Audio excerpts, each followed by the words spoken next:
বিশ্ব শান্তিৰ লগতে গাঁওবাসীৰ মংগল কামনাৰে শিৱসাগৰ ৰজাবাৰীৰ যুৱকবৃন্দৰ উদ্যোগত আৰু গাঁওবাসীৰ সহযোগত দুদিনীয়া বৰ্ণাঢ্য কাৰ্যসূচীৰে দৰিকাঘাট ৰজাবাৰী গাঁৱত অনুষ্ঠিত কৰা হৈছে ভাগৱত পাঠ আৰু ব্যাখ্যানুষ্ঠানৰ প্ৰথম দিনা কাৰ্যসূচী হিচাপে পুৱাই কীৰ্তন পাঠ আৰু ধৰ্মধ্বজা উত্তোলন কৰা হয়। ধৰ্মধ্বজা উত্তোলন কৰে সমাজকৰ্মী নগেন দাসে। আনহাতে ৰজাবাৰী গাঁৱৰ নামঘৰীয়া দেৱকান্ত হাজৰিকাই বন্তি প্ৰজ্বলন কৰে। ইয়াৰ পাছতেই ভাগৱত ভ্ৰমণ কাৰ্যসূচীৰ শুভাৰম্ভ কৰে শিৱসাগৰ থানামুখৰ নামাচাৰ্য নগেন দাসে। প্ৰথম দিনাৰ মূল কাৰ্যসূচী ভাগৱত পাঠ আৰু ব্যাখ্যানুষ্ঠানৰ উদ্বোধন কৰে শিক্ষাবিদ সোণাৰাম ভাগৱতীদেৱে।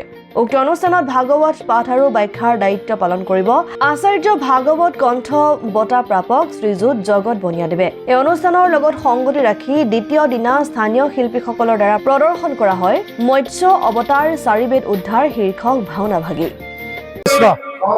ৰজাবাৰী গাঁৱৰ ৰাইজৰ সহযোগত যুৱবৃন্দ সহযোগত আজি আমাৰ ভাগৱত পাঠ আৰু ভাগৱত ব্যাখ্যা দুদিনীয়া কাৰ্যসূচী আমি অনুষ্ঠিত কৰিছোঁ। ইয়াত আমাৰ ব্যাখ্যাকাৰ জগত বনিয়াদেৱ। আজি পুৱা দুদিনীয়া কাৰ্যসূচী আজি প্ৰথমবাৰ আৰম্ভ হ'ল। পুৱা উষা কীৰ্তন হ'ল, উষা কীৰ্তন পিছত আমাৰ বন্তি প্ৰজ্বলন, বন্তিৰ ধৰ্মধ্বজা হ'ল, তাৰপিছত ভাগৱত ভ্ৰমণ হ'ল। ভাগৱত ভ্ৰমণৰ পিছত এতিয়া ভাগৱত পাঠ আৰম্ভ হৈছে। আজি ভাগৱত পাঠ আৰু ভাগৱত ব্যাখ্যা হ'ব। ভাগৱত ব্যাখ্যা জগত বনিয়াদেৱ আহিব আৰু আমাৰ সোণাৰাম ভাগৱতী।